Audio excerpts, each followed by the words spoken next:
नमस्कार, सुप्रभात, good morning. धोरण 4 विषय हिंदी, जिसमें आज हम बात करेंगे पाठ 4 अपने बारे में। बच्चों, इससे पहले के वीडियो में हमने मेरे दोस्त या मेरी सखी, जिसके बारे में हमने अपने दोस्त या अपनी सखी का परिचय लिखा था, जिसमें हमने जैसे मेरे दोस्त का नाम राजेश है, मेरा दोस्त चौथी कक्षा में पढ़ता है, मेरा दोस्त के गांव का नाम भद्रन है। इसी तरह आपने अपने दोस्त के बारे में परिचय लिखा था। आज हम इस वीडियो में पाठ 4 अपने बारे में, जिसमें हम यहाँ आपको प्रश्न दिया गया है कि सोचिए और लिखिए। उदाहरण के तौर पर यहाँ आपको ऐसा दिया गया है, पिता के पिता।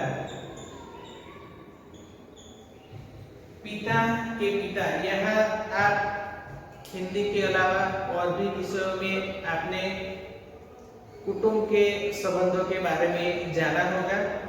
ठीक वैसा ही प्रश्न है कि हम गुजराती में આપણે ગુજરાતીમાં કહીએ કે પપ્પાના પપ્પા તો એને દાદા કહેવાય, પપ્પાની બહેન તો એને આપણે કોઈ કહીએ છીએ, પપ્પાના નાના ભાઈ તો એમને આપણે કાકા કહીએ છીએ, બરોબર। પછી છે કાકાની પત્ની તો આપણે એમને કાકી કહીએ છીએ, મમ્મીની બહેન તો આપણે એમને માસી કહીએ છીએ, મમ્મીના ભાઈ તો આપણે એમને મામા કહીએ છીએ। ठीक वैसे ही कुटुंब के संबंधों के बारे में आज हम जानेंगे, जिसमें पहला है पिता के पिता, जिसे हम कहते हैं दादा। पिता के पिता को हम कहते हैं दादा। दूसरा है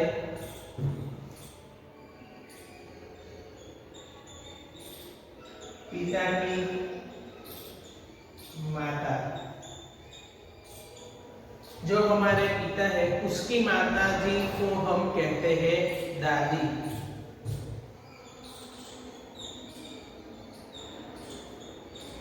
पिता के पिता को हम दादा कहते हैं, पिता की माता को हम दादी कहते हैं। उसी तरह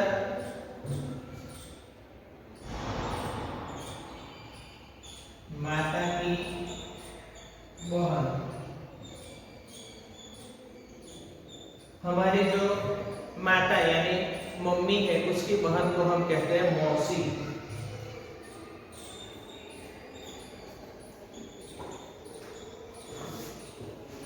उसके बाद है पिता के भाई।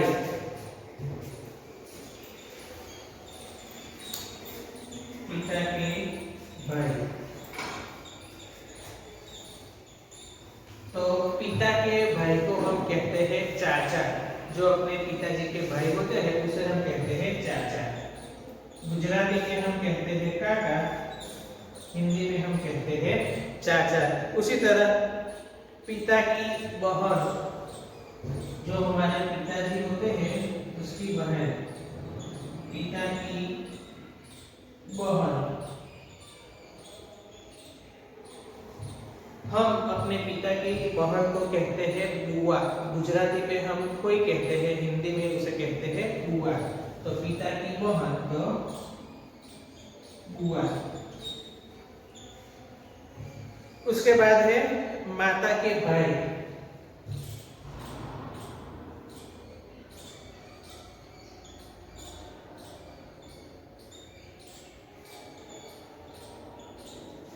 माता यानी हमारी माँ, जिसे हम मम्मी भी कहते हैं। तो जो हमारी मम्मी के भाई होते हैं उसे हम कहते हैं मामा।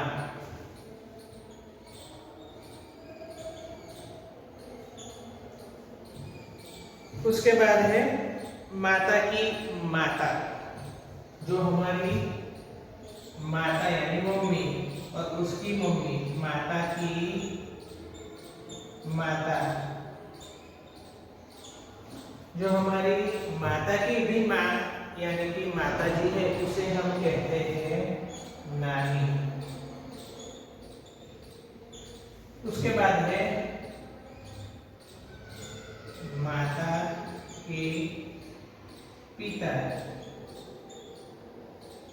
जो हमारी मम्मी है उसके पिताजी को हम कहते हैं नाना।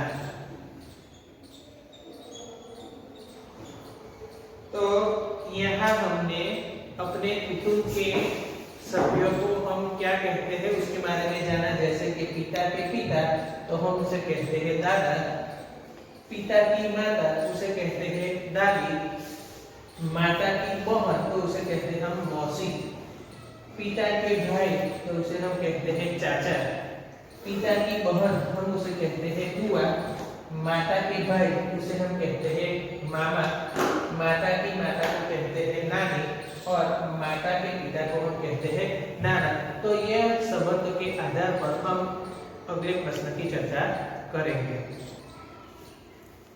उसके बाद मित्रों हमारा अगला प्रश्न है, उदाहरण के अनुसार खाली जगह में शब्द लिखिए। यहाँ आपको उदाहरण दिया गया है, पिता लिखा हुआ है तो उसके सामने लिखा है माता, यानी कि हमने इससे पहले जो प्रश्न था कि कुटुंब के लोगों के बारे में, जिसमें हमने लिखा था कि पिता के पिता को हम दादा कहते हैं, पिता की माता को हम दादी कहते हैं। ठीक उसी तरह यहाँ आपको लिखना है, जैसे कि दादा तो दादा की पत्नी होती है उसे हम कहते हैं दादी, पिता की पत्नी को हम कहते हैं माता। उसी तरह आप यह सारे प्रश्न के उत्तर लिखने होंगे। यहाँ दिया गया है भाई, यहाँ है दादी, मामा, चाची, मौसा और नाना। तो पहले है पिता, तो हमने लिखा कि पिता की पत्नी को हम कहते हैं माता। ठीक उसी तरह भाई तो उसकी पत्नी को हम कहेंगे भाभी।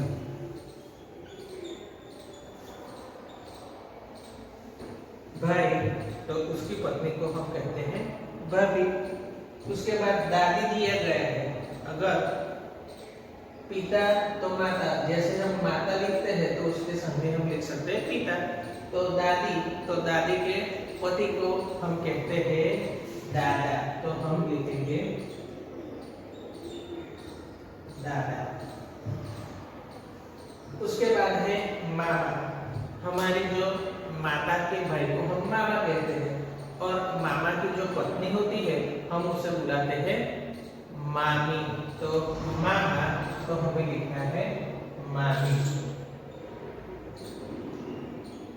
मामा तो मामी। उसके बाद है चाची, तो जो हमारे पिता के भाई थे उसे हम चाचा कहते हैं, तो चाचा की पत्नी को हम कहते हैं चाची।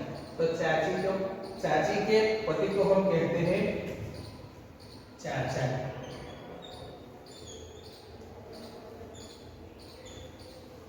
तो चाचा तो चाची। उसके बाद है मौसा, तो हमारी जो माता की बहन है उसे हम मौसी कहते हैं और मौसी के पति को हम कहते हैं मौसा। तो मौसा की पत्नी को हम कहते हैं मौसी। और आखिर में है नाना, तो नाना हम किसे कहते हैं? तो हमारी माता के पिता को हम नाना कहते हैं और जो नाना की पत्नी होती है उसे हम कहते हैं नानी। तो नाना तो नानी।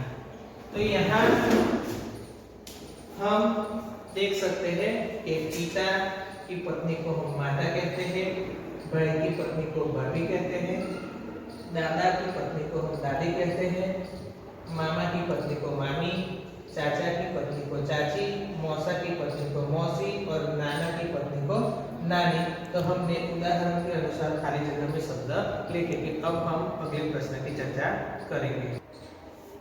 उसके बाद हमारा अगला प्रश्न है, पुस्तक से उचित शब्द चुनकर वाक्य पूर्ण कीजिए।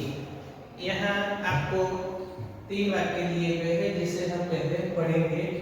नंबर 1 है अरुणा चौथी कक्षा में खाली जगह है, कौंस में दिए गए हैं पढ़ता और पढ़ती। उसके बाद नंबर 2 लड़का खेल खाली जगह, कौंस में दिए गए हैं रहे हैं और रहा है। उसके बाद नंबर 3 में माता पिता का आदर खाली जगह, पुस्तक में दिया गया है करता हूँ और करते हैं। तो आपको जो वाक्य दिए गए हैं उसमें पुस्तक में दिए गए शब्द का उचित उपयोग करके वाक्य को खाली जगह में लिखना है। सबसे पहले है अरुणा चौथी कक्षा में खाली जगह है।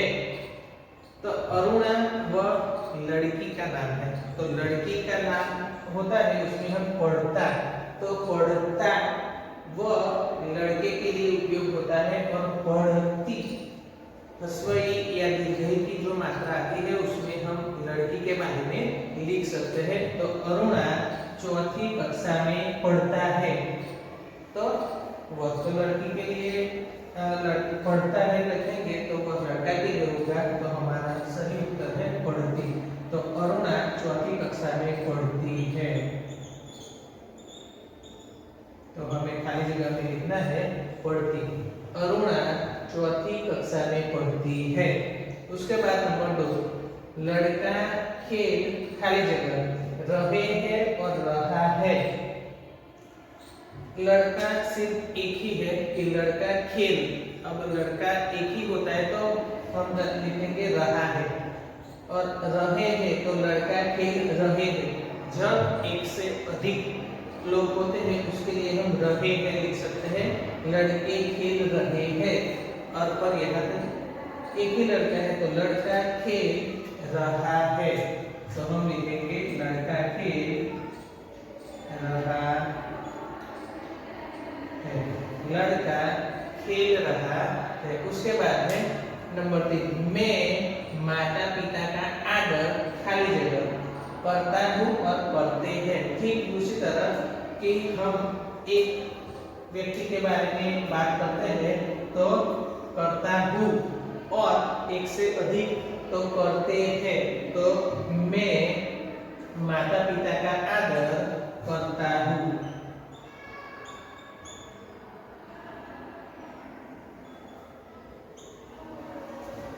तो यहाँ हमने पुस्तक से उचित शब्द चुनकर खाली जगह पूर्ण की। अरुणा चौथी कक्षा में पढ़ती है, दूसरा है लड़का खेल रहा है, और तीसरा है मैं माता पिता का आदर करता हूँ। तो बच्चों आज के वीडियो में हमने कुटुंब के सभ्य के बारे में जाना कि जैसे कि पिता के पिता को हम दादा कहते हैं, पिता की माता को दादी कहते हैं। और उसके दूसरे प्रश्न में हमने कि पिता की माता पत्नी को हम माता कहते हैं, मौसा की पत्नी को हम मौसी कहते हैं, उसके बारे में चर्चा की। और उचित शब्द चुनकर वाक्य पूर्ण करें या पुस्तक से उचित शब्द चुनकर खाली जगह लेंगे, जिसके बारे में हमने विस्तृत जानकारी समझी। तो आपको यह वीडियो देखना है और यह वीडियो के आधार पर आपको जो भी वर्कशीट दी गई है उसका आपको सही जवाब लिखकर मुझे आपको भेजना होगा। Thank you. जय हिंद, जय भारत।